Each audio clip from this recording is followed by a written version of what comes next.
Lecture 21, Rajneeshpuram. A maroon uniformed guard stands where a cattle gate used to be, rifle slung like an accessory to the desert. Beyond him, the road is graded into something that pretends it has always been there, a straight line pushed through juniper and dust, leading toward a tent city that, in July 1983, is hosting crowds that belong to stadium planning, not to a dirt road in Wasco County. The community calls itself Rajneeshpuram. Its own count for full-time residents that year hovers around 2,500, and during the big summer festival the number of bodies on site is estimated around 15,000, as if the high desert quietly agreed to become an event venue for a week. People arrive wearing the uniform colors, reds, oranges, pinks, and many wear the same necklace, the mala with a small portrait of Bhagwan Sri Rajneesh in a locket, a devotional object that also works like a membership badge you can't misplace without social consequences. The morning has started at 6 a.m. with dynamic meditation, rapid breathing, cathartic noise, jumping and shouting, then silence and dance, performed by hundreds in unison, as if a town could install a siren that sounds like therapy. Then, later in the day, the ritual turns to traffic. Some sources remember the daily drive-by closer to 2 p.m., others insist it happened nearer to 7 p.m. The schedule is fuzzy, but the choreography is not. Lines of red-clad devotees, a slow-moving Rolls-Royce, the guru inside, silent, passing at parade speed while people cheer, bow, and wave. Devotion expressed in the language of a luxury car creeping past a crowd. 18 miles away, in Antelope, the paperwork is louder than the chanting. The town's population at the time is around 40, which means the social order fits inside a small room and can be disrupted by a new set of names on a list. Mayor Margaret Hill is dealing with that list in April 1982, when Antelope residents try a maneuver that only looks sane if you've lived in a place small enough to be outvoted by a bus, a vote to dissolve the town itself. Disincorporation is not a metaphor. It's a ballot item, a legal attempt to erase Antelope as a municipal target before someone else can use its charter like a key. By that spring, roughly 55 Rajneesh followers have registered to vote in the town, and voter registration is a kind of arithmetic that turns clothing color into governance. The dissolution vote fails, because the newcomers vote against it. The Rajneesh faction takes control of Antelope City Council, and by summer the council approves renaming Antelope to Rajneesh, a decision that, on paper, looks like an administrative change and, in practice, functions like a flag planted in the most mundane soil possible, municipal stationery. Hill is documented in local coverage as a spokesperson for Antelope's old-timers, and the mechanism she reaches for, election notices, council meetings, the formal language of town governance, collides with the mechanism arriving from the ranch, disciplined bodies, coordinated movement, and enough legal residency claims to make a 40-person town mathematically permeable. The county seat has its own stage, and it smells like paper and wood polish. In May 1982, at the Wasco County Courthouse in the Dells, the Rajneeshis file a petition to incorporate their ranch as a city, backed by the kind of boundary map that translates utopian intent into a legal description. The law has requirements, population, area, procedure, and the community arrives with the right artifacts, documents, maps, and a plan shaped to satisfy the county's criteria. Wasco County Commissioners approved the petition, and on May 18, 1982, City of Rajneeshpuram becomes a phrase that exists in Oregon records. It is a small change in ink that carries an enormous shift in what the place can do. An incorporated city can pass ordinances, run services, create a police force, and sue and be sued. Objections arrive too, because paperwork attracts counter-paperwork. Locals object. Land use advocates object. 1,000 Friends of Oregon, a group known for fighting sprawl and defending the state's planning system, objects. The county vote still goes through, citing that the petition meets the stated requirements. In Antelope, Hill has a different kind of paper to deal with, local election results and the municipal consequences of being outnumbered, but the courthouse decision changes the landscape she lives in. The thing growing out on the ranch now has a legal category that demands attention from every institution nearby. That courthouse stamp sits downstream from a deed. On July 10, 1981, the Big Muddy Ranch, about 64,229 acres in Wasco County, near Antelope, changes hands for roughly $5.75 million in cash through a buyer tied to Rajneesh's followers, and the land stops being cattle country in any practical sense. A date on a county record becomes a starting gun. In the months that follow, especially from September 1981 into early 1982, the transformation is physical and measurable. Tents go up, then prefabricated housing, a massive meeting space is constructed, Buddha Hall, a meditation center large enough to swallow a crowd, dining facilities and service buildings appear because you can't feed thousands with a metaphor. Heavy machinery arrives by fall. Accounts describe dozens of trucks and more than a dozen bulldozers, and the fact that anyone can count the equipment tells you how unusual it looked in that landscape. Roads are graded into a grid. A dam goes up on Big Muddy Creek, creating a reservoir called Lake Patanjali, a Sanskrit label applied to a water supply solution like a ceremonial sash. Farming operations start on land that used to support cattle, and infrastructure begins to appear with the logic of a city built by people who believe deadlines are spiritual. In Antelope, the consequence of that deed isn't abstract. It shows up as property purchases, as more newcomers claiming addresses, as more names on voter rolls, and as the mayor of a 40-person town watching municipal survival become a matter of registration math. The name on the deed and the petitions is long, and it carries its own history like luggage. Bhagwan Sri Rajneesh. Before the Oregon filings, he is Chandra Mohan Jain, born in 1931 in Kuchwada, India, and later known as Acharya Rajneesh when he becomes a lecturer and a public figure in the 1960s. The movement's claim is that he experienced enlightenment at age 21. The documentary record, less metaphysical, shows a man who teaches philosophy, speaks constantly, and builds an audience by refusing to sound like a traditional saint. He criticizes organized religion with relish, takes swipes at holy reputations, Gandhi, Mother Teresa, and preaches a version of liberation that includes meditation and sexual freedom in the same breath. Even the honorific, Bhagwan, meaning, blessed one, works as a kind of credential printed onto his name, and credentials matter because they determine who gets listened to and who gets obeyed. In Oregon, the charisma is present even in his silence, because the community's practical decisions are made in his shadow and justified in his name. The founder's force is not just the content of his teachings, it's the organizational reality that grows around them, followers who wear his portrait, travel for him, and raise money for him, and an operational lieutenant, Ma Anand Sheila, who can take that devotion and turn it into contracts, property acquisitions, and county filings. Pune, India, is where the system learns to scale. In 1974, Rajneesh establishes an ashram there that becomes a magnet for Western seekers, and it blends spiritual claims with the techniques of the human potential movement. Dynamic meditation becomes a daily anchor, a 5-stage process involving rapid breathing, catharsis, jumping with shouted syllables, silence, and dancing, presented as a way to break the mind's habits by exhausting the body. Encounter groups and therapies run alongside discourses, and the mix is part of the product, spirituality that borrows the intensity and language of modern psychology.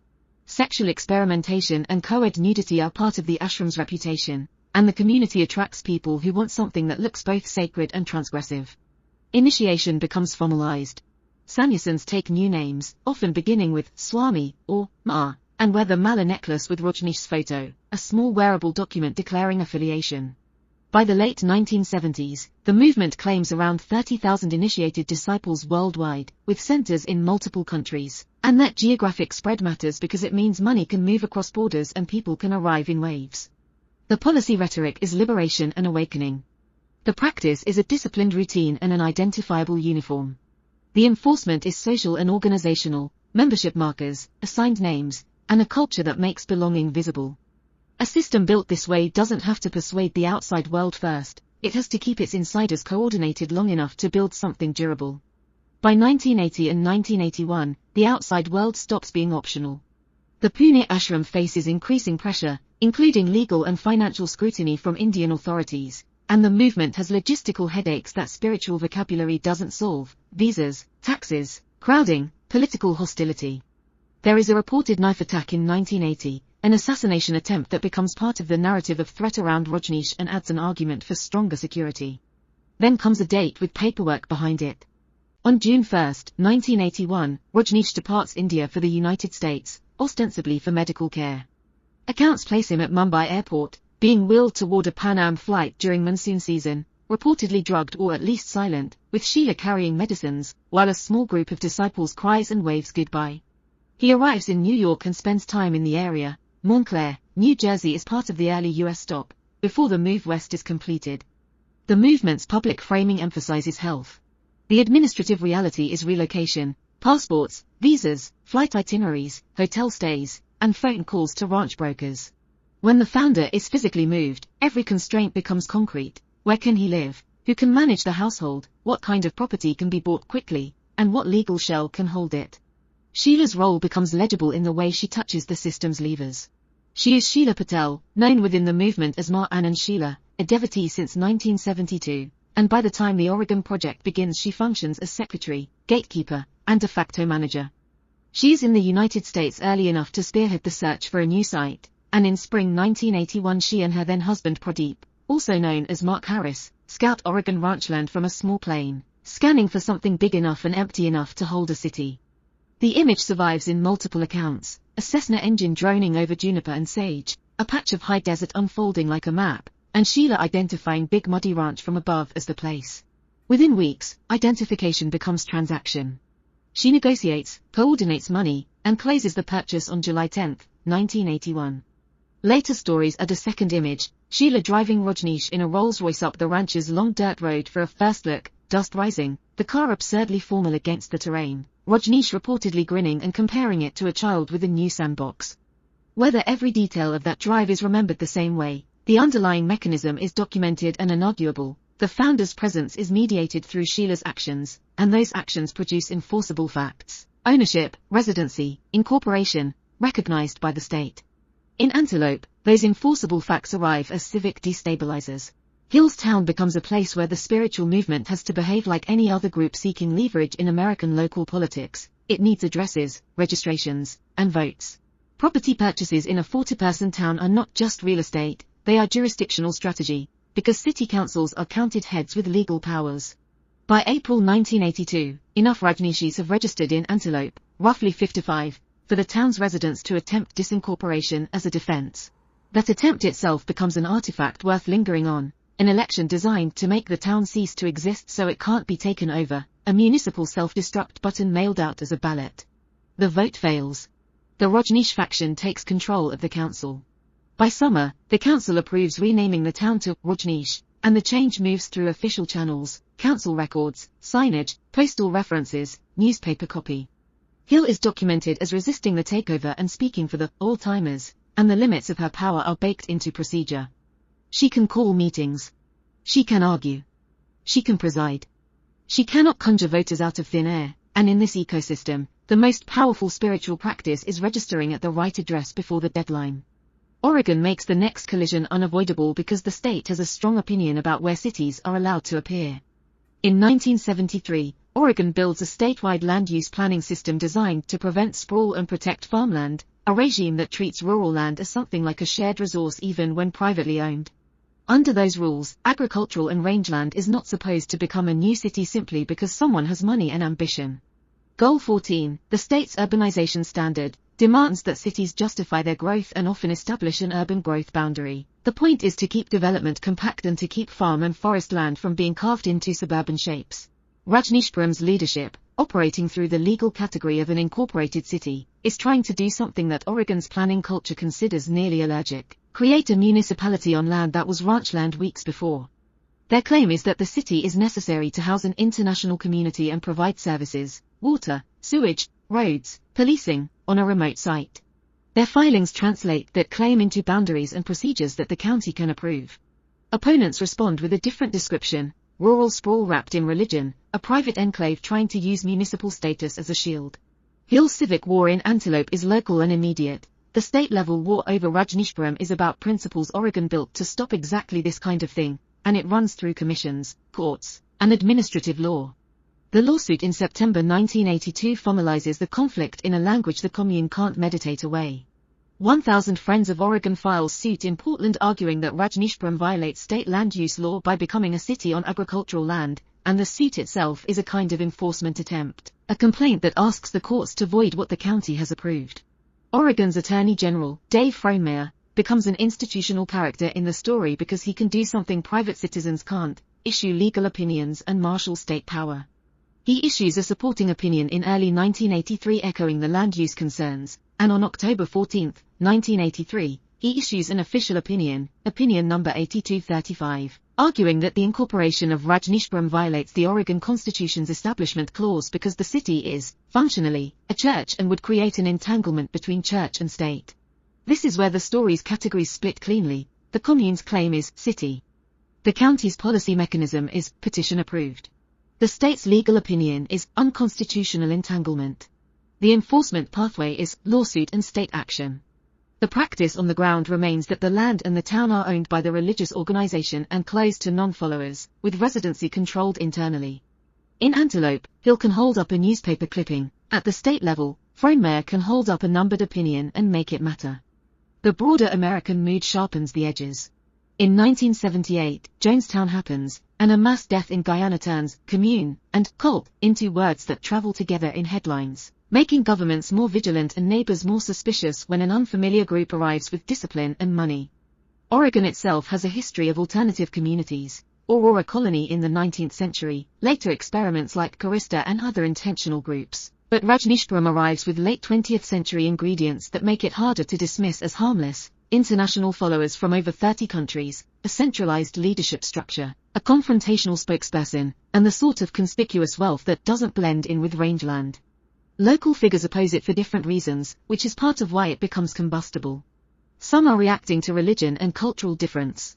Others, including people like Bill Bauman, better known nationally as Nike's co-founder but also a local Oregon rancher, argue about land use principle and the meaning of open country. For Antelope residents, the conflict is not theoretical, it's the sight of strangers buying homes and filing voter registrations. Hill's Town becomes a stage for a national anxiety. After Jonestown, a small rural community watching itself be outnumbered by a group with uniforms and a guru is not just seeing new neighbors. It's seeing a narrative that American media has trained people to fear. Even the hostility acquires its own props. In 1982, a sign goes up at the county line on Highway 97 reading, "Rajneeshis go home," and then the sign is shot at and replaced, because the high desert doesn't do subtle commentary when it's angry. On the ranch side, security hardens into a visible institution. Rajneeshpuram has a police force called the Peace Force, and the name is a small masterpiece of bureaucratic optimism. Peace that arrives with uniforms and rifles.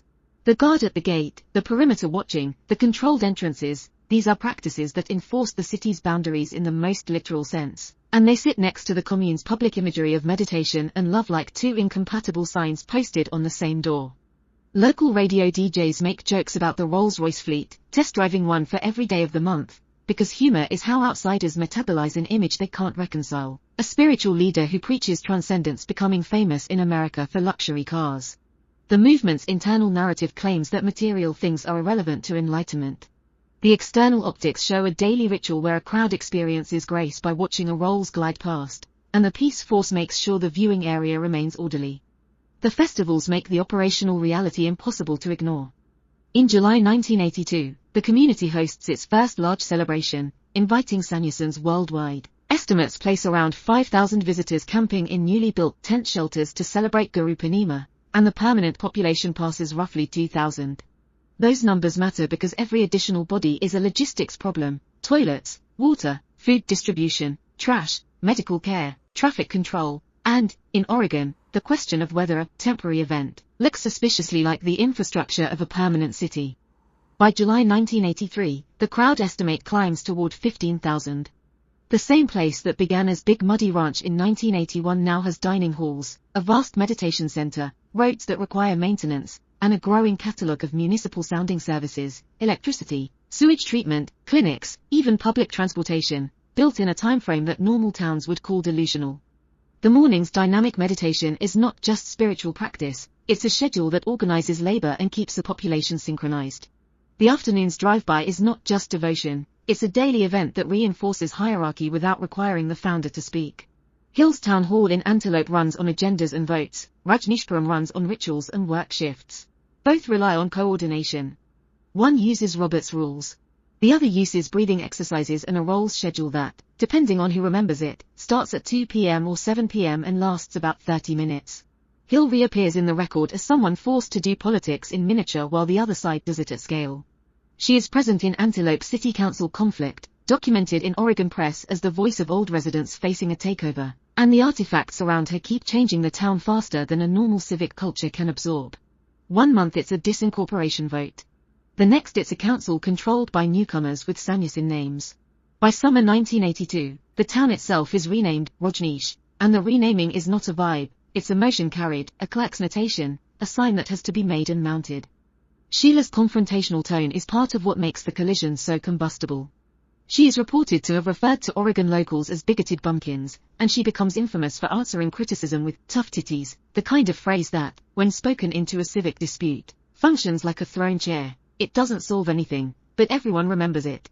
Hill's tools remain small and procedural: meeting minutes, election calendars, phone calls with reporters, while the commune's tools include cash purchases, coordinated voter registrations, and a rapidly expanding infrastructure that makes Antelope's fight feel like trying to stop a moving truck with a handwritten sign. The American legal ecosystem around all of this is not a simple referee. The Constitution offers protections that can shield minority religions from local hostility, and the Supreme Court has a history of granting exemptions in cases like Wisconsin versus Yoder in 1972, where religious practice and state policy collide. At the same time, state constitutions and establishment clauses are built to keep government from becoming a religious instrument, and that line becomes hard to draw when an incorporated city is entirely owned by a religious organization and closed to non-members. Rajneeshpuram's leadership uses one set of American tools: property rights, incorporation law, the ability to hire planners and engineers who are also devotees, to create a city-shaped entity on privately owned land. Opponents use another set: Oregon's land use planning regime, lawsuits, attorney general opinions, to argue that the city is invalid and unconstitutional. The enforcement isn't a single moment, it's a stack of actions: a petition approved on May 18, 1982, a suit filed in September 1982, an attorney general opinion numbered and dated October 14, 1983, local protests and a counterline sign shot in 1982, and a daily gate check by the peace force as cars enter a place that insists it is both a city and a sacred community. Back at the ranch, the founders' power remains both present and strangely absent. Rajneesh retreats into public silence from 1981 onward, communicating through nods and through Sheila, and silence becomes an administrative feature. It forces every external interaction to be handled by the lieutenant who can speak, sign, and negotiate. The practice is visible in the documents that matter most: deeds, petitions, city charters, because those documents carry the founder's name while being executed by Sheila's office.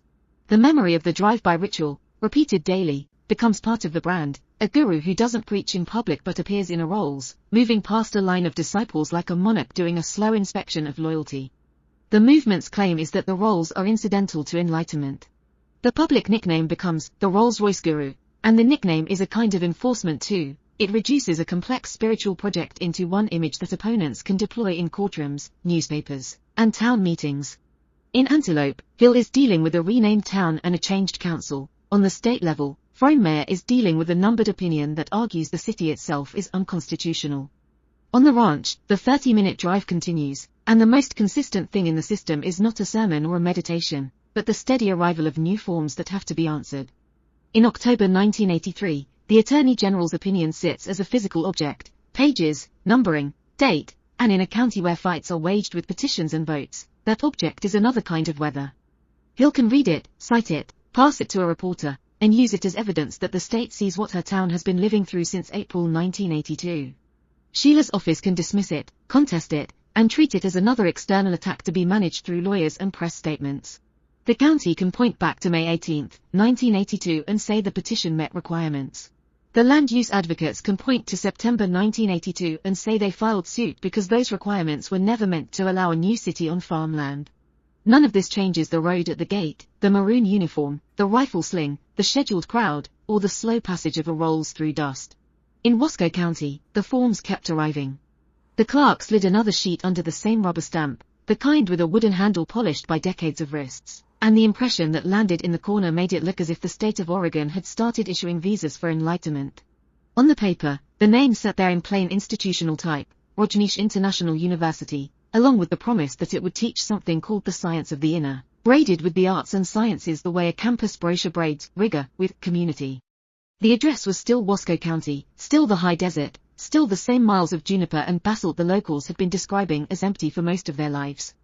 The university part was the funniest detail only because it was so calm: not a sermon, not a manifesto, not a threat, just a legal entity built to hold an idea without leaking.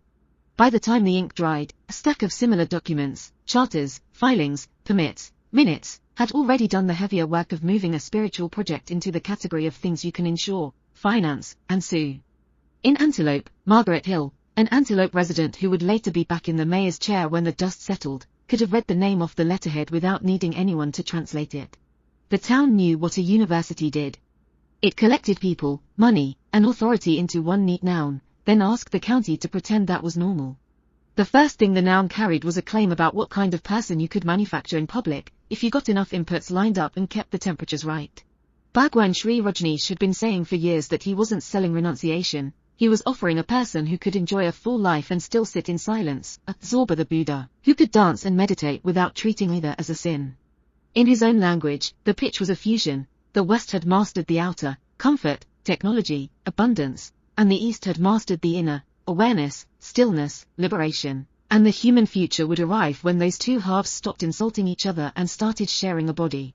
He talked about a new humanity that would be rich materially and rich spiritually, and he tossed off lines like, existence is celebration, as if they were simple observations rather than marching orders. The movement's vocabulary made room for both luxury and discipline, and it did it with slogans that sounded like they belonged on a bumper sticker until you watched them turn into procurement policy. Capitalism for the body, communism for the soul. You could take that phrase as a joke, but on the ranch it sat next to an actual inventory system, and the joke quietly stopped being optional. The claim arrived in town the way claims do when they want to be everywhere, as paper you could hold. A glossy pamphlet from the Rajneesh press apparatus could travel from the ranch to a diner counter in the Dalles or a mailbox in Antelope without asking anyone's permission, and the writing rarely bothered with small-town modesty. The old world, it said, had trapped people in repression, sexual, emotional, religious, and then acted surprised when the pressure came out as neurosis, violence, addiction, or plain meanness. The remedy wasn't to preach harder, it was to drain the pressure in a controlled environment through meditation and catharsis and a social structure that removed the usual triggers, scarcity, competition, family possession. Even the identity of a member was designed to be visible and repeatable. You became a sannyasin, a public walking announcement of affiliation, wearing orange or red or pink and a mala bead necklace with Rajneesh's photo at its center, an ID badge made of devotion. By the time Hill started seeing more of those malas in her immediate world, the claim on the pamphlet had already implied a consequence. If liberation was the product, then the community had to own the factory. At the ranch the factory began each day with a schedule that didn't sound mystical until you heard it echoing across a canyon at 6 a.m. Dynamic meditation was not a quiet, gentle thing. It ran in stages. Fast breathing, cathartic shouting, jumping with a mantra, a sudden demanded stillness, then dancing, and it treated the body as the first bureaucrat to negotiate with. The point, on paper, was purification, shake loose the repressed junk so awareness could take the wheel. The point, in practice, was that thousands of adults were doing something at dawn that most municipalities would classify as a noise complaint, except it happened on private land and it ended on time. If you wanted to understand the Rajneeshi view of human nature, you didn't start with theology, you started with the idea that emotional waste could be processed like sewage, and that the right combination of oxygen and agitation could turn it into clean water. The ranch built an actual sewage plant too, but the early morning ritual made the metaphor hard to miss.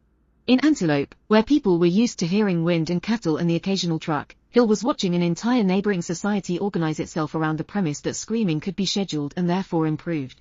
It wasn't just screaming. The wider program had been assembled over years in Pune, in India, where Rajneesh's communes and meditation centers had already mixed spiritual talk with therapy techniques that sounded like they'd been ordered from a Western catalogue. Encounter groups, catharsis sessions, prolonged eye contact, confrontational exercises, methods meant to crack social masks and get people to admit what they wanted. In the Rajneesh story these weren't indulgences, they were maintenance, like changing the oil in a car before the engine seized. Sexual freedom fit into the same logic. Traditional family structures, in the movement's view, were small private governments built on possession, and jealousy was a learned reflex you could train out of yourself if you stopped treating love like a deed. The claim insisted that people were malleable, change the environment, change the habits, and the person would follow. The risk baked into the claim was also clear if you listened with a lawyer's ears. If the community is the environment, and the environment is the mechanism, then criticism of the community isn't disagreement, it's sabotage of the machine. That's why the proposed solution was never only a set of beliefs. It was a design system, and it began with the land itself. The ranch, 64,000 acres of high desert that came with its own name, Big Muddy, like a warning label, wasn't treated as a backdrop, it was treated as raw material. From 1981 onward, crews ran heavy equipment where cattle had been, cutting roads and terraces, building housing and kitchens and a medical clinic, and then the structures that made it feel less like a camp and more like a city. Power lines, a sewage treatment plant, an airstrip, a dam on Big Muddy Creek that created Lake Patanjali. In less than 3 years the place accumulated a mall and an airport and a grid, and the speed itself became part of the theology. A utopia that took a century to build would look too much like ordinary politics. A utopia that rose in a few seasons could plausibly claim it had access to different fuel. Visitors said the place felt like a beehive, purposeful, incessant, directed, and the description wasn't metaphor so much as a report on labor allocation. Labor at Rajneeshpuram wasn't a casual volunteer option. It was a requirement embedded into the shape of the day, the way chapel is embedded into the timetable at a religious school. After meditation came breakfast, then work assignments, then more meditation, then evening programming, and if you were there you were expected to be useful. Signs made the ethic blunt. One, in the middle of a project that billed itself as liberation, offered a rule that could have been posted at any factory: better to work than to talk. The commune's leadership framed this as spiritual practice, work as worship, service as ego reduction, while the logistics framed it as a necessity. A city without wages still has to get built by someone. For people like the British disciple Vina, who wrote about arriving with expectations of spiritual schooling and getting assigned to welding instead, the shock was part of the design. Her account, remembered later, made it plain that the system trained priorities by ignoring your preferences. The work assignment itself became a lever. You learned the community's values by noticing how fast your personal plan turned into someone else's schedule. The visible face of the schedule to outsiders was not the meditation hall but the uniform.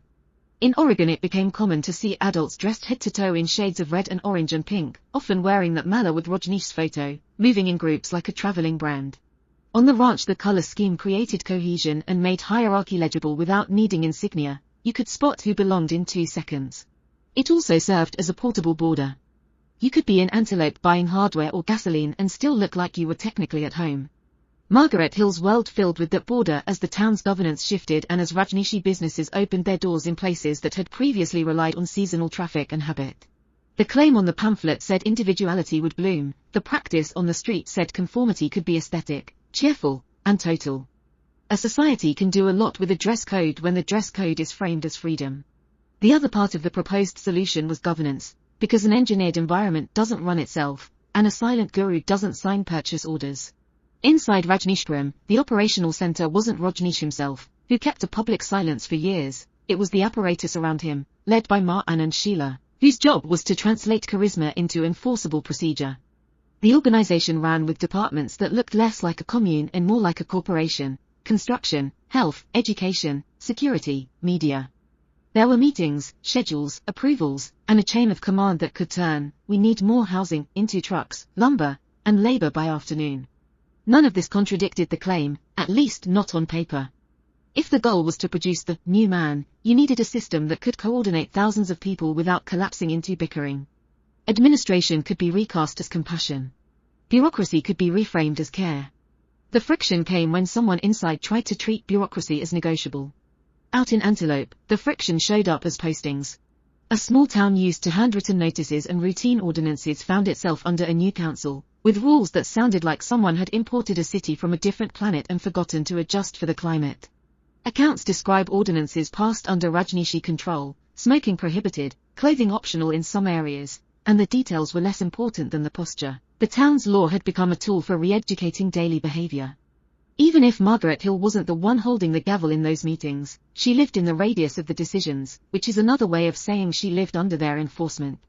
A utopian claim always ends up expressed as a list of do's and don'ts, because the body doesn't respond to philosophy, it responds to whether the thing it wants is allowed. That's why the most revealing documents are often the least dramatic: an ordinance, a posted notice, a schedule pinned to a board. The utopia shows up in the fine print, where you can't argue with it without leaving. The architecture was the fine print written in concrete and fabric. Rajneeshpuram's central space, Buddha Hall, later called Rajneesh Mandir, was built at a scale that didn't just accommodate crowds, it produced them. Roughly 2 acres under a white tensile canopy, it could hold about 15,000 people, and it wasn't a church in the traditional sense, because it wasn't built around a pulpit and a sermon. It was built around the idea that collective silence, collective catharsis, collective music could reformat a person faster than private prayer. The hall hosted celebrations and meditations and events that functioned as civic rituals, the kind of gatherings where you feel what the community wants you to feel because you are literally surrounded by it. At the peak of a summer festival, the hall's very size carried an argument: this is real, this is big, this is the future. A small town council can vote itself into existence, a tenth the size of a stadium announces it.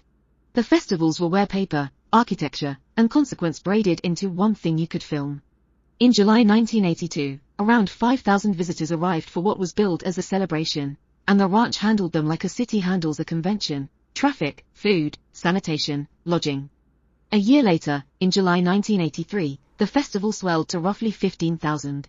Huge banners went up, including one reported at about 15 meters tall with Rajneesh's face, hanging as if the guru had become a piece of infrastructure.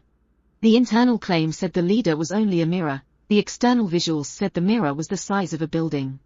Even the flag carried the blend of spiritual branding and governmental posture: bright red, a white circle, and Rajneeshpuram written in Sanskrit, a municipal symbol that looked like an advertisement. For someone like Margaret Hill, watching the region's symbols change, the message was not subtle. In the space where the county used to rely on courthouse stationery and American flags to signal authority, the commune was running its own semiotics with a better art department. The daily ritual that outsiders remembered most wasn't a sermon at all, it was a drive. Rajneesh would be driven slowly through the ranch in a Rolls-Royce, taking a route that let residents gather and watch, a moving darshan that asked for reverence without speech. Accounts differ on the hour: late afternoon in some memories, evening in others, but the design stayed constant: a silent leader, a luxury car, a crowd trained to treat the passage as nourishment. The Rolls-Royce wasn't incidental to the theology, it was the theology's material half made visible. If you were selling Zorba the Buddha, you needed the Buddha and you needed Zorba. You needed silence and you needed proof that the material world could be mastered, not rejected. To an Oregon neighbor who grew up with pickup trucks and debt, the sight of a guru rolling by an imported luxury functioned as a kind of bureaucratic shock. It was a spiritual exercise that required an automobile collection, and at one point the collection would reach at least 90 Rolls-Royces. The claim didn't hide that it liked money. It simply insisted that money, properly used, could be holy. The oddest architectural statement was tucked away from the crowd: Jesus Grove. That was the name given to Rajneesh's private residence compound, a secluded cluster of buildings in a wooded area, separate from the public life of the commune. It reportedly had a large wooden cross at the entrance, 10 feet high in some accounts, like a dry joke posted as a boundary marker.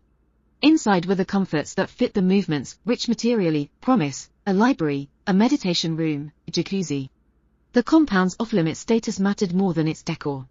A utopia that claims to dissolve hierarchy still has to decide who gets privacy, who gets access, who gets to live behind a gate. The architecture answered that question without debate.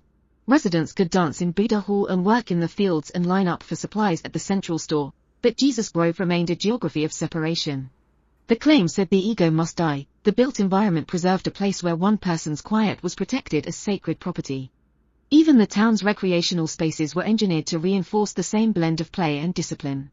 There was a disco and a shopping mall on the ranch, and some accounts describe a neon sign reading Zorba the Buddha, though details of the sign itself are thin and the broader point doesn't require the neon to be true. The point is that a commune in the Oregon desert built a mall as part of a spiritual program and didn't blush. The built environment offered plenty of communal luxury, shared leisure, shared spectacle, while still insisting that the individual own little. Private property was limited, personal possessions were minimal, consumption was supposed to flow through collective channels. A society can preach against materialism and still build a mall. A society can preach for celebration and still require you to request toothpaste from an office. Rajneeshpuram did both, and it did it with the calm confidence of a place that believed it was building a new species. That calm is easier to understand when you trace the economy, because the economy was the mechanism that made the claim more than a poster. Inside the ranch there were no wages in the ordinary sense. Members worked, but they weren't paid salaries. Their housing, food, and basic needs were provided by the commune. If you needed something beyond the daily meals and whatever dorm room or trailer you were assigned, you didn't go to a store with cash, you requested it from the central store, a supply hub that functioned like a cross between a cooperative and a company warehouse. The detail that tends to land strangely is how modern the bookkeeping was.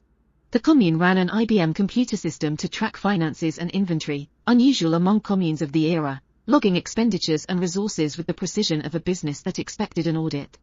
It's hard to overstate what it means for a spiritual experiment to run on an IBM ledger. The claim may have been about dissolving the ego. The system still needed to know who checked out a blanket. The money that fed the ledger came from outside, and it came in multiple forms.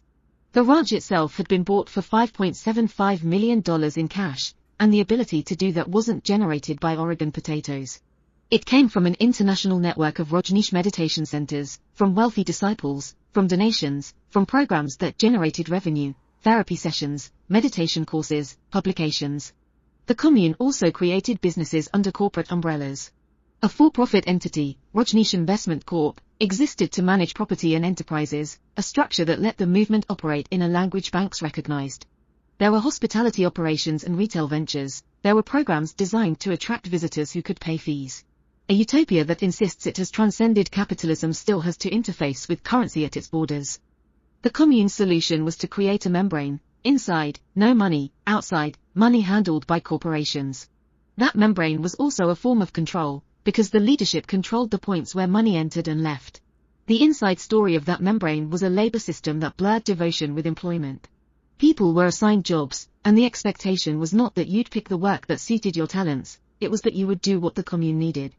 Construction crews built roads and housing. Farmers worked to make the desert productive. Kitchen workers fed thousands. Medical staff kept a town functioning that had materialized far from existing hospitals. By 1985, the commune claimed it produced about 80% of its vegetables and milk on site, with a dairy herd estimated at around 50 cows. Those numbers suggest competence, but they also suggest volume. Feeding a city on a remote ranch requires relentless coordination. It required trucks, schedules, maintenance crews, and a willingness to treat farming as a spiritual practice and a logistical war at the same time. The claim said scarcity caused conflict, so the system attempted to erase scarcity through production, then tracked the production on computers to make sure the erasure was working. The enforcement surface of the economy became visible when someone questioned the fairness of the system. Accounts describe internal letters complaining that some members received privileges others didn't, a grievance that makes sense in any organization that claims equality while operating with hierarchy. The response described in these accounts wasn't a committee hearing and reform. It could be expulsion, confiscation of property, removal from housing, consequences that made the grievance itself costly. That's the moment where the distinction between claim and practice stops being academic. The claim said jealousy and competition would dissolve in a system without private property. The practice revealed that privilege still existed, and the enforcement revealed that naming it could get you cut off from the only economy you had. When your food and shelter come from the commune, expulsion isn't only a social penalty, it's an economic one. The system didn't need to convince you philosophically. It could simply unplug you. Even outsiders could read the outlines of the economy when it brushed up against their town. Antelope was small enough that any new business looked like a foreign embassy. The Rajneeshis opened a public restaurant and a motel there, a straightforward economic move that also doubled as a cultural statement: we're not hiding, we're serving you lunch. A business license and a health inspection are banal documents, but they are also the state's way of acknowledging that you exist in its market. For Margaret Hill, every new sign on Main Street and every new stack of paperwork was a new reminder that the commune wasn't surviving by barter and prayer, it was building a portfolio. The utopia had an accounting department. It had a hospitality wing. It was doing capitalism in town so it could do communism on the ranch. That division made philosophical sense. It also created a local experience in which spiritual revolution arrived as a motel receipt. The financial strain behind the scenes made the division even sharper. By 1984, accounts described the commune running a deficit approaching $1 million a month, a number that puts the supposed self-sufficiency in the same category as many cities, aspirational. There were efforts to secure large loans, including a reported attempt to obtain $10 million from a Swiss bank in 1983. The existence of that loan request matters even if you never see the paperwork. It means the experiment's survival was tied to global finance, and the global finance didn't care about meditation. A commune can claim it is beyond the world, the bank still wants collateral and repayment schedules. The irony wrote itself without commentary, an organization devoted to inner transformation filling out loan documents so it could keep paving roads and running sewage lines. The utopia's spiritual curriculum sat on top of a budget line. The budget line also shaped everyday life in ways that didn't need speeches. If you wanted a tool, you requested it. If you wanted extra clothing beyond the communal standard, you requested it. If you wanted to travel, someone approved it. The central store and the IBM system were not only about efficiency, they were about visibility. They created a record of who asked for what, when, and how often. That record could be framed as community care, making sure everyone had what they needed. It could also become a map of dependence, a way to know exactly how bound each person was to the system. The claim said freedom was the goal. The practice built a life where freedom ran through forms. Even celebration had logistics. A festival that promised liberation required registration, schedules, assigned tasks, and sanitation plans. The paper didn't kill the dream, it made the dream enforceable. For people inside, the enforceability could feel like momentum. A visitor could walk through the ranch and see purposeful movement everywhere, crews laying pipe, kitchens feeding crowds, meditation halls filling and emptying on schedule, a city rising where there had been ranch land. They could notice the way residents greeted one another, with hugs and the word, love, according to some accounts, as if warmth could be standardized the way clothing colors were. The built environment encouraged that standardization.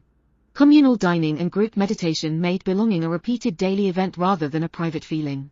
The sculpture and banners and red flags gave the landscape a consistent symbolic vocabulary. The claim said the new humanity would emerge when people stopped living as isolated egos. The architecture made isolation inconvenient. The easiest way to exist there was to join the flow, and the flow was designed by the same leadership that controlled the budget. Out in Antelope, the flow arrived in smaller waves, a convoy of red-clad people at the gas pump, a new business sign, a piece of mail stamped with an unfamiliar seal, a posted ordinance with rules that didn't match the town's previous rhythm. Margaret Hill's name shows up in this story not because she authored the system, but because the system's edges kept touching her life through documents, letters, notices, minutes, printed claims that wanted to be read as ordinary. She didn't need to enter Buddha Hall to feel the pressure of a designed environment next door.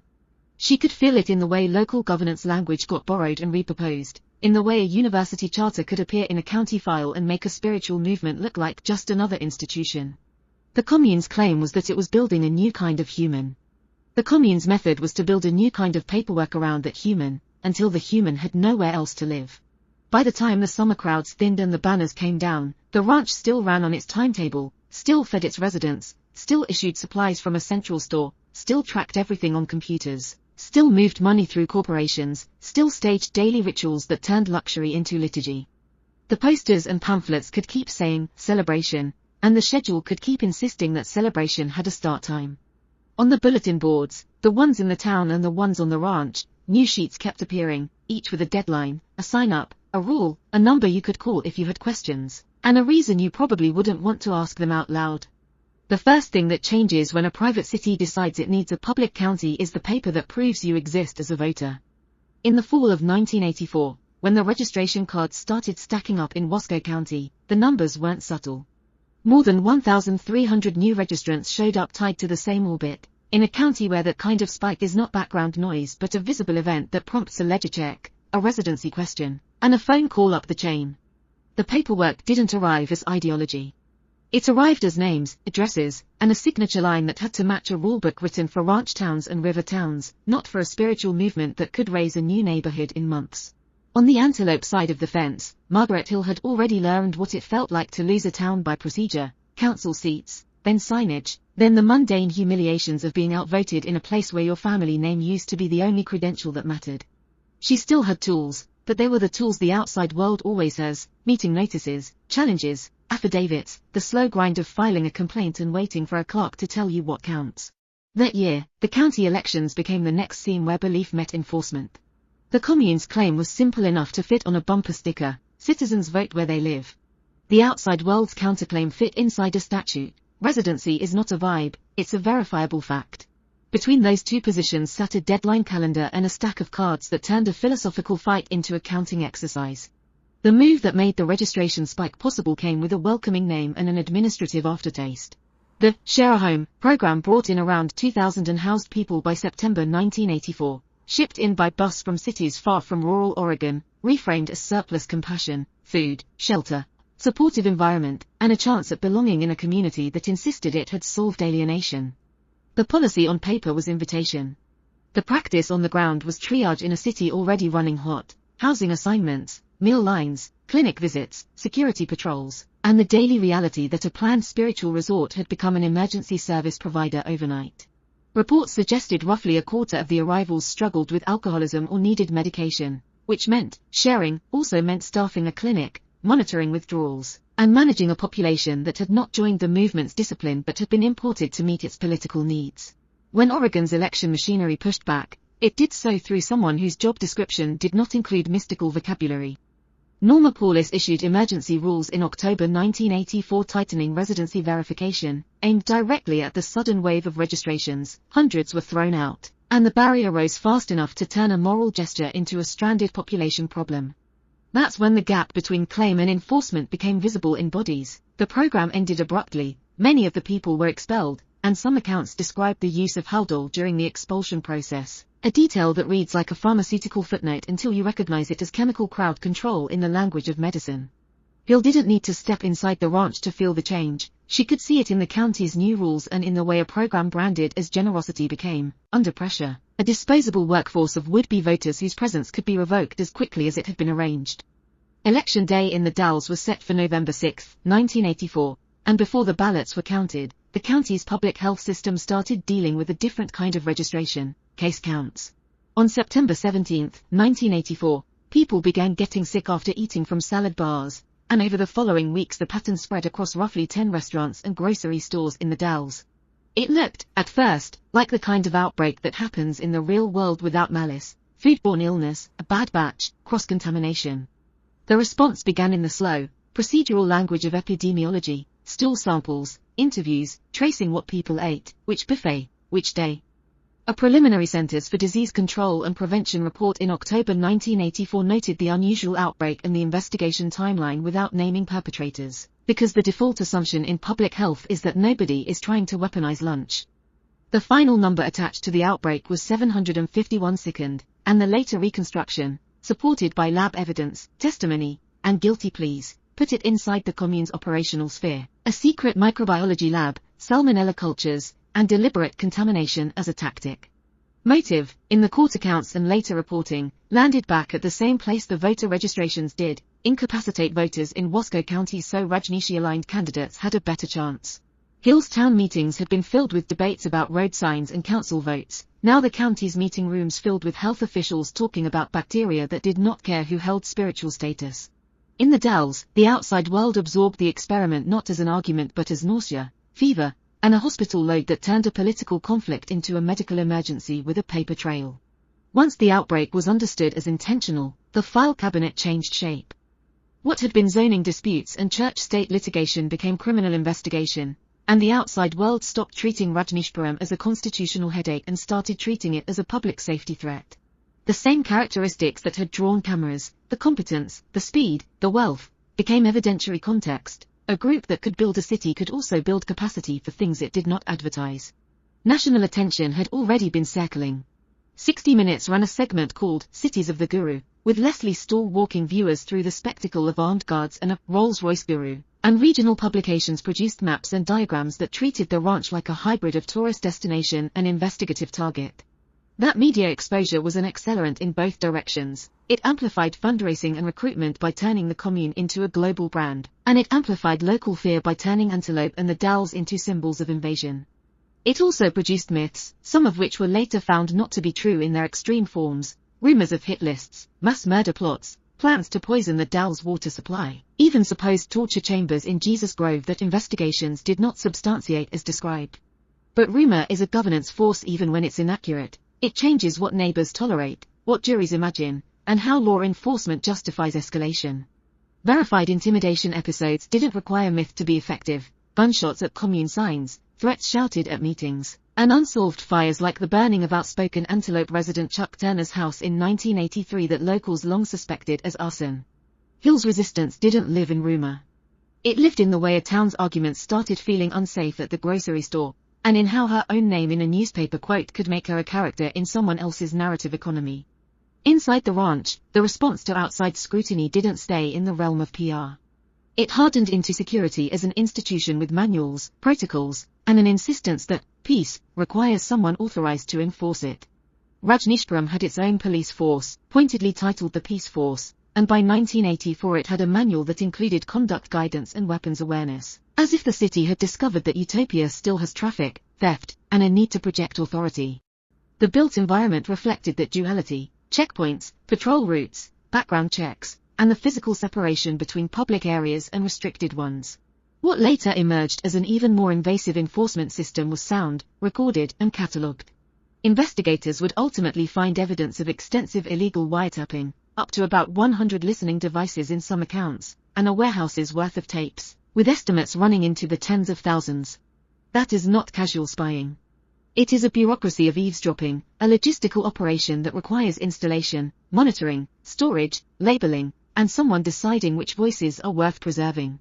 Hill didn't need access to those tapes to sense the civic inversion. On her side of the line, dissent was a public act conducted under open meeting rules. On their side, dissent could be turned into a private recording, replayed, and punished without the discomfort of witnesses. The system that sold itself as liberation built, in parallel, an archive that treated conversation as contraband. The moral vocabulary that made these moves feel permissible did not arrive as a single manifesto so much as a set of phrases that slipped into meetings and stuck. Sheila had always spoken to outsiders with contempt as a strategy, referring to locals as bigoted bumpkins and turning interviews into combat, and her most famous line in Antelope was delivered into a microphone in a room where local decorum still expected apologies. When a frail Antelope woman protested that the newcomers were trying to take over the town, Sheila answered, "Tough titties. We're here to stay." It became a headline because it compressed a whole governance posture into 2 words: the outside world can complain, but it cannot enforce. In internal recordings from the period, the posture sharpened into something colder, with Sheila describing the outsiders' lives as having no value, language that, if you treat it as a belief statement, sounds like fanaticism, and if you treat it as an operational permission slip, explains how a salad bar becomes a political tool. The stated claim of the movement remained celebration and freedom, dynamic meditation, open sexuality, the replacement of stiff formality with hugs and love. The policies that mattered day to day were less poetic: who could live there, who could leave, who could speak, who could be reassigned, who could be expelled. The practices were the routines that made it work: work crews, security, controlled access. The enforcement showed up when pressure rose: dossiers compiled on perceived enemies, surveillance used to identify dissidents, and a willingness to treat outsiders not as neighbors but as obstacles. Hill could read that moral inversion without accessing a single tape. Every time she walked past a sign that no longer had her town's name on it, she was looking at the doctrine translated into a street-level fact. There's a point in this story where the machinery becomes literal enough that it stops sounding like metaphor. After the election defeat, when the Secretary of State's rules had disqualified hundreds of registrations and the Rajneeshpuram-backed candidates lost on November 6, 1984, the internal mood, by multiple accounts, shifted toward paranoia and retrenchment. Tightening security didn't only mean more guards, it meant treating perceived enemies as files, compiling information, and planning. 2 days after the election, an episode surfaced that is so petty and so targeted it reads like a bureaucrat trying to write a threat in the form of a prank. A Rajneeshi who had infiltrated 1,000 Friends of Oregon as a spy was linked in FBI files to the killing of Turner's cat and a threatening note, an action that is not strategically impressive, but does reveal how far intimidation can slide when it becomes a habit rather than a tactic. Around the same time, 6 top officials secretly took out life insurance policies on Rajneesh totaling about $30 million, a confirmed fact that invites speculation about motive without proving intent. Investigators saw it later, and Bhagwan himself insinuated dark possibilities, but the record can't force a single interpretation. What is not speculative is the expansion of internal coercion. If your leadership is willing to import thousands of strangers for votes and then expel them by force when the plan breaks, it has already normalized the idea that people are instruments. Hill's world ran on open minutes and visible ballots. Their world was beginning to run on covert planning where the boundary between governance and criminal conspiracy was thinning under the weight of self-justification. By January 1985, the moral logic that treated outsiders as disposable had turned inward. The plot against Swami Devaraj, Rajneesh's physician, was not an allegation that lives only in rumor, it appears in indictments and later pleas.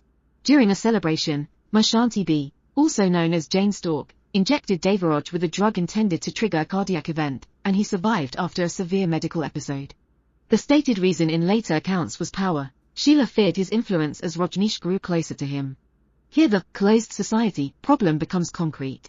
In a city owned and staffed by the movement, the usual safeguards that exist in ordinary workplaces, outside HR, independent police, a hospital accountable to external licensing, were either internal or distant. The same apparatus that could run a clinic could use a syringe as a weapon. The same security system that claimed to protect the commune could surveil the people inside it. Hill's role in this phase is a reminder of scale. She wasn't in the celebration hall, but she lived in the radius where the consequences landed as news articles, subpoenas, and the sharpening edge of outside enforcement. The conflict that had started as, can they build here, had become, what are they capable of doing? And that question was now being answered by criminal charges rather than zoning maps. The way collapse begins, in systems built on concentrated authority, often looks like travel logistics, Who leaves, who stays, and which suitcases are heavy enough to change the future. On September the 13th and 14th, 1985, Sheila fled the commune with roughly 16 close aides, people like Ma Anand Pooja and Ma Yogavidya, central to the medical and security apparatus, leaving Oregon for Europe. Whatever story someone tells about that departure, coup, panic, preemptive escape, the mechanical fact is that the operational core left abruptly while the city still depended on their knowledge, their files, their control of systems that weren't designed to run without them. Authority in Rajneeshpuram wasn't distributed through resilient institutions, it flowed through a chain of command and private meetings. When that chain broke, paper and tapes became liabilities rather than tools. Hill would have recognized the pattern from her own town in reverse. When outsiders with procedural skill arrive, power shifts quickly. When they leave quickly, the power vacuum is just as real. The difference here was that the vacuum formed in a place already under scrutiny from the state and the federal government, with lawsuits, election investigations, and a public health catastrophe hanging in the air like a waiting storm. 3 days later, on September 16, 1985, the leader who had spent years in public silence sat in front of a press pack and converted internal purge into external strategy. Bhagwan Sri Rajneesh held a press conference at Rajneeshpuram and accused Sheila and her group of crimes, attempted murder plots, wiretapping, and the poisoning in the Dalles, while framing himself as betrayed. The transcript matters not because it contains mystical teaching, but because it is a governance act preserved in federal files, a leader naming conspirators and inviting authorities to investigate. As a claim, it asserted innocence and victimhood. As a policy move, it repositioned the commune for negotiation with law enforcement. Cooperation is an offering. As practice, it shattered internal cohesion by publicly declaring that the managers who ran daily life were criminals. For the outside world, it created a script, the guru versus the rogue lieutenant. For the inside, it created a survival problem. If the leader is telling the world to come in, the boundary that made the city possible is already failing. Hill, watching from the outside, didn't need to decide whether she believed Rajneesh's version to understand its effect. In Wasco County, once the leader calls the cops on his own administration, the search warrant becomes a matter of scheduling, not a matter of political will. On October the 2nd and 3rd, 1985, roughly 200 federal and state agents entered the ranch with search warrants, and the outside world stopped hovering at the perimeter and started walking through offices. This is the moment when a closed society discovers that its walls are only as strong as the legal system's patience. Investigators found what the rumors had been reaching for, not torture chambers from mythology, but tangible evidence in categories that make prosecutors' mouths water: bugging equipment, a warehouse of tapes, guns, documents, and a laboratory with salmonella cultures matching the outbreak strain. The raid did something even more decisive than seizure. It ended the commune's autonomy by demonstrating that the state could physically penetrate the system and take its tools away. Hill had lived through years where state action meant court dates and legal briefs. Now state action meant uniforms walking into the high desert city that had been insisting it was sovereign in practice if not on paper. The presence of a lab culture matching a foodborne outbreak is the kind of fact that collapses debates. It doesn't ask you to interpret motive. It doesn't ask you to adjudicate religious freedom. It turns the case into the kind of story that ends with sentencing rather than zoning. Some of the collapse unfolded overseas, because modern utopias are fluent in passports right up to the moment they aren't. At the FBI's request, German police arrested Sheila, Pooja, and Vidya on September 28, 1985 at a hotel in Frankfurt, in West Germany. Other fugitives scattered to places like Spain. Back in Oregon, a state grand jury in Deschutes County indicted Sheila and 6 others on October 23, 1985 on multiple charges including attempted murder, assault for the poisoning, arson, and more, while federal immigration fraud charges against several leaders, including Sheila and Rajneesh, were filed under seal.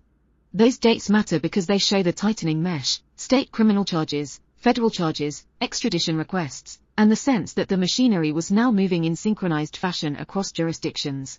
Hill had spent years contesting a takeover through local governance and constitutional argument. She was now watching a different kind of instrument take over: the grand jury, the sealed indictment, the extradition paperwork that treats spiritual administrators as fugitives in a transnational system they can't charm with meditation rhetoric.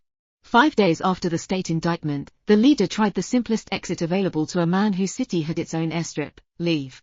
On October 28, 1985, Rajneesh and a small group, his pilot and a few loyal disciples, departed on 2 chartered Learjets and made it as far as a refueling stop in Charlotte. U.S. Marshals tracked the planes and arrested him on the tarmac. He was charged with fleeing to avoid prosecution and the sealed immigration indictment was unveiled, 35 counts of immigration fraud.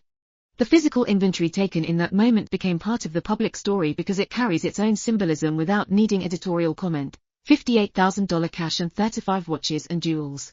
A movement that spent years claiming it was beyond bourgeois obsession ended with federal agents counting wristwatches. Hill didn't need to feel satisfied to understand the reversal. For years, local opposition had been told, implicitly and explicitly, that the commune's wealth and legal sophistication made it untouchable. On that tarmac, the law reduced the guru to an arrestee with possessions listed on an evidence sheet. The endgame moved fast because, once the warrants land and the leader is in custody, the system is no longer negotiating from strength. On November 14, 1985, Rajneesh accepted a plea bargain, entering a no-contest plea, an Alford-style posture that avoids full admission while accepting conviction, on 2 counts of immigration fraud. He paid $400,000 in fines and agreed to leave the United States, and the next day he flew out, never to return. Back in Oregon, the remaining residents began leaving en masse.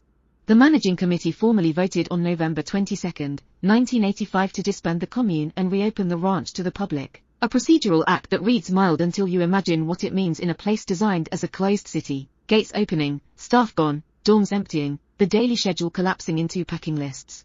By the end of the month, Rajneeshpuram was practically empty, a ghost town with roads and utilities built for thousands and no population to justify maintenance. Hill's town had been renamed by vote and signage. Now the city that had swallowed her town in symbolic terms was dissolving by committee vote, as if the whole experiment could be reversed with the same administrative neatness that had built it. Even after the people leave, the outside world keeps litigating the principle, because institutions don't stop moving just because the object has vanished. On December 5, 1985, Helen J. Fry issued her ruling that the city of Rajneeshpuram was an unconstitutional merging of church and state, a symbolic victory for Oregon even as the city was already defunct.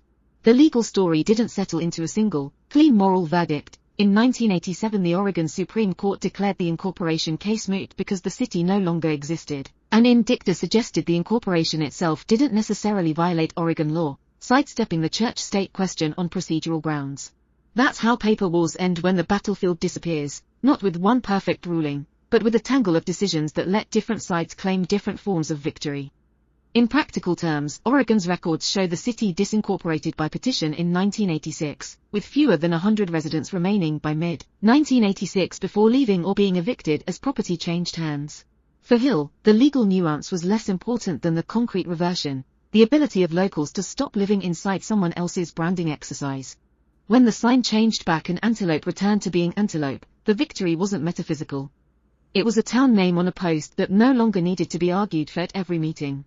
The prosecutions that followed treated the inner circle's actions as what they were, conspiracies with specific tools, specific victims, and specific admissions. In late December 1985, Sheila and her lieutenants were extradited back to the United States from Germany. In early 1986, Sheila, Pooja, and Vidya pleaded guilty in federal court. February is the anchor in multiple summaries, accepting responsibility for charges including attempted murder and the poisoning to avoid a longer trial. Sheila ultimately served 29 months in federal prison for attempted murder and assault, and Pooja served about 2.5 years. The system that had enforced loyalty through surveillance found itself enforced by sentencing guidelines and prison time. The record here matters because it resists the temptation to dissolve everything into myth. The salad bar attack is not a metaphor, it has guilty pleas. The attempted murder is not a rumor, it has indictments and admissions. The wiretapping is not an exaggeration, it has tapes seized by investigators. Hill's through line in these months isn't that she suddenly controlled the outcome, she didn't, but that she watched the outside world finally speak in a language the commune couldn't reframe as persecution theater, criminal statute, extradition, incarceration. The local meetings where she once argued about her town's name were now replaced, in the public record, by court dockets and sentencing headlines that made the conflict legible to anyone who had never set foot in Oregon. There was one fear that never materialized, and its absence is part of the moral ledger because it shows how endings are choices as much as they are consequences. In 1985, officials and neighbors openly worried about a repeat of mass violence, the nightmare scenario where a besieged closed society chooses confrontation over surrender. Rajneeshpuram didn't end that way. The record points to a specific mechanical reason. Rajneesh chose cooperation over confrontation at the crisis moment and told disciples not to resist officials. That doesn't cleanse the harm that occurred, but it does matter for understanding how the story closes. The leader who had built an aura of untouchability exited through a plea bargain rather than a standoff. and the city dissolved through committee votes and legal paperwork rather than bloodshed. Hill regained her town not because a heroic militia fought at the perimeter, but because bureaucratic institutions outlasted charismatic administration. Even the commune's own narrative afterlife leaned on this: dissociate teaching from implementation, cast Sheila as the rogue lieutenant, and frame the Oregon episode as sabotage, intolerance, or betrayal depending on audience. The evidentiary record has a real constraint here. There is no single document that ties the guru's hand to every specific crime, and that absence is not proof of innocence so much as the predictable result of an organization designed to keep the leader's fingerprints off operational memos. Hill's experience offers the inverse constraint. When you are the neighbor, you don't need a memo to know who benefited from the system, but you do need documents to get your town back. After the last residents left, the ranch stayed, and the built environment did what built environments do: it waited for a new owner with a different story. The Big Muddy Ranch property was sold to investment banker Dennis Washington in 1988 and transferred to Young Life in 1991, an irony so clean it almost reads like a fable written by a land use planner. By 1999, it operated as the Washington Family Ranch, a Christian youth camp, after renovations and rebranding that reused the roads, utilities, and buildings built for a meditation city. The same physical plant that had hosted dynamic meditation at dawn and the guru's daily rituals now hosted camp schedules, cabins, worship nights, and teenagers who didn't have to know the name Rajneeshpuram to use its infrastructure. Hill's relationship to this afterlife wasn't abstract. It was the strange experience of living near a place that had tried to erase her town's identity and then became, in the next chapter, a wholesome brochure destination that sold nature and retreat, without mentioning that the retreat center had once been a private city with its own police force. The high desert's indifference is not poetic license, it's maintenance reality. Asphalt and plumbing don't care what you chant. They care whether someone pays for upkeep. The movement's story didn't end in Oregon, because movements don't require the same geography to persist. They require texts, recordings, and a way to contain reputational damage. In 1989, Rajneesh adopted the name Osho and refashioned the organization, which continued around a meditation center in Pune, now known as the Osho International Meditation Resort, offering practice without an Oregon City charter attached. He died on January 19, 1990, but the brand survived in books and talks that can be consumed without ever building a road. The Oregon episode became a case study used by different institutions for different lessons. Election officials tightened residency scrutiny after 1984. Immigration marriage fraud investigations carried new sensitivity. Public health officials taught the outbreak as an example of an engineered foodborne crisis that looked natural until it didn't. Cultural memory did its own work. In Oregon vernacular, Rajneeshi turned into slang for cultish communal behavior in the late 1980s, a word that carried fear long after the buildings were empty. Decades later, documentaries revived the saga for audiences who didn't remember county politics in 1984 and could treat soundbites as meme material unless the narrative insisted on the casualties. Hill's name doesn't usually appear in those modern retellings, but her town does, because the system's most durable output was not a teaching, it was a place that had been forced to host someone else's experiment. On the old Antelope Road, the concluding image is almost unbearably literal: the same terrain, the same infrastructure, the same need for governance, with a different set of people and a different story printed on the sign. Hill fought, through meetings and elections and long years of being outnumbered, to keep her town from becoming someone else's annex, and she got it back through the slow, unglamorous power of enforcement that doesn't require charisma. The ranch that had tried to build a world apart did not vanish into the desert. It was absorbed by the outside world it had declared worthless, deeded over, renamed again, and put back on a schedule that could be enforced with clipboards and curfews. At the reservoir that once served a private city's celebration calendar, teenagers now swim under the rules of a camp that never had to invent a police force to call itself peaceful.